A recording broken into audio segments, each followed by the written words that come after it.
हमारे जानकारी में मात्र 3 नक्सली हैं जो हथियारबंद हैं, और खड़गपुर के पहाड़ी इलाका में मुंगेर जमुई में जो खड़गपुर पहाड़ी सक्रिय हैं उनके नेतृत्व सुरेश कोड़ा कर रहा है।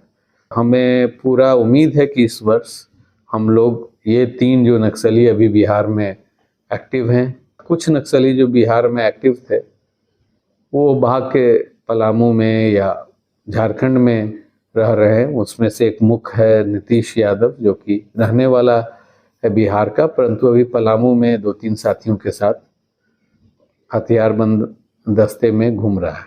चुनाव के पूर्व ही इन जो शेष बचे नक्सलियों हैं इनको मनाकर आत्मसमर्पण करवा लिया जाएगा। अगर आत्मसमर्पण नहीं करेंगे, 2 दशक से बिहार नक्सलवाद के लिए काफ़ी बदनाम था। इसी कारणवश एसटीएफ की गठन की गई वर्ष 2000 में। 2000 से लेके अभी तक 2025 हो गया। इस 25 वर्षों में एसटीएफ संगठित अपराध, परंतु मूलतः उसकी बल जो है वो नक्सलियों को खात्मा करने में लगाया गया है।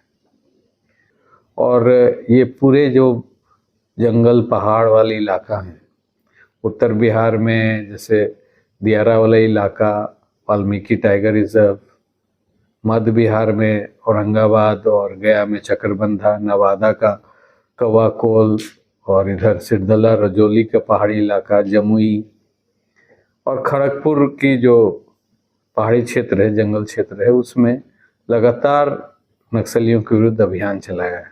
फलस्वरूप बड़ा खुशी की बात है कि इस वर्ष अभी तक कोई हिंसक घटना नक्सलियों द्वारा नहीं कारित किया गया है। गृह मंत्रालय का भी ये संकल्प था कि मार्च 2026 तक नक्सलियों का पूर्णतः उन्मूलन किया जाए। बिहार में इस कार्य में हम लोग लगे हैं। इस वर्ष अभी तक 90 व्यक्तियों को गिरफ्तार किया गया है जो कि नक्सली कारित कांडों में अभियुक्त थे। साथ ही साथ मुठभेड़ भी 2 हुई है और 3 महत्वपूर्ण नक्सली आत्मसमर्पण किए हैं। पहले रावण कोड़ा का आत्मसमर्पण हुआ, फिर अमरजीत भोक्ता उस पतरकी का, और अभी एक मुठभेड़ हुई थी झारखंड में। उसके बाद उस मुठभेड़ से जान बचा के भागा एक भोला कोड़ा का भी आत्मसमर्पण हुआ। बिहार सरकार और गृह विभाग केंद्र सरकार के स्तर पर एक रिहैबिलिटेशन पॉलिसी है। जो आत्मसमर्पण करते हैं उनको रिहैबिलिटेट किया जाता है, पुनर्वास किया जाता है।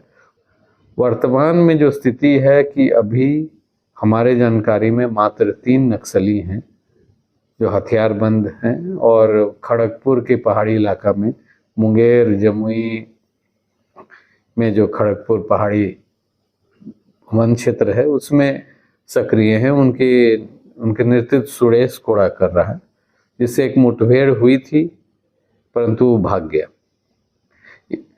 प्रयास ये भी चल रहा है, उन तक ये संदेश भेजा जा रहा है कि आत्मसमर्पण कीजिए।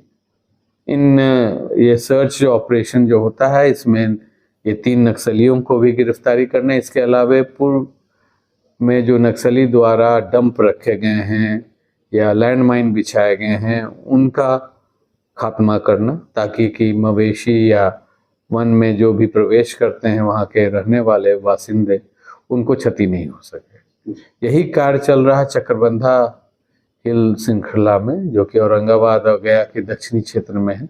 वहाँ भी भारी मात्रा में आईडीज बरामद किए गए हैं। आईडीज को निकाल के उसको विस्फोट किया जा रहा है। तो वो जाड़ा हो या बरसात हो, ये लगातार चल रहा है। और हमें पूरा उम्मीद है कि इस वर्ष हम लोग ये 3 जो नक्सली अभी बिहार में एक्टिव हैं इनको भी आत्मसमर्पण करवाएंगे। साथ ही साथ कुछ नक्सली जो बिहार में एक्टिव थे वो भाग के पलामू में या झारखंड में रह रहे हैं। उसमें से एक मुख्य है नीतीश यादव, जो कि रहने वाला है बिहार का, परंतु अभी पलामू में 2-3 साथियों के साथ हथियारबंद दस्ते में घूम रहा है। उसको भी उसके परिवार वाले के थ्रू के माध्यम से संदेश दिया गया है आत्मसमर्पण करने के लिए, और साथ ही साथ पलामू पुलिस के साथ मिलकर बिहार पुलिस उन पर अभियान लगातार चल रही है।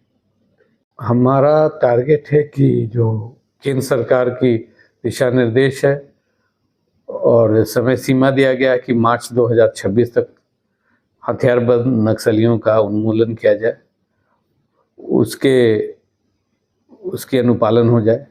अभी बिहार में मात्र हमारे जानकारी में 3 ही हथियारबंद नक्सली बचे हैं।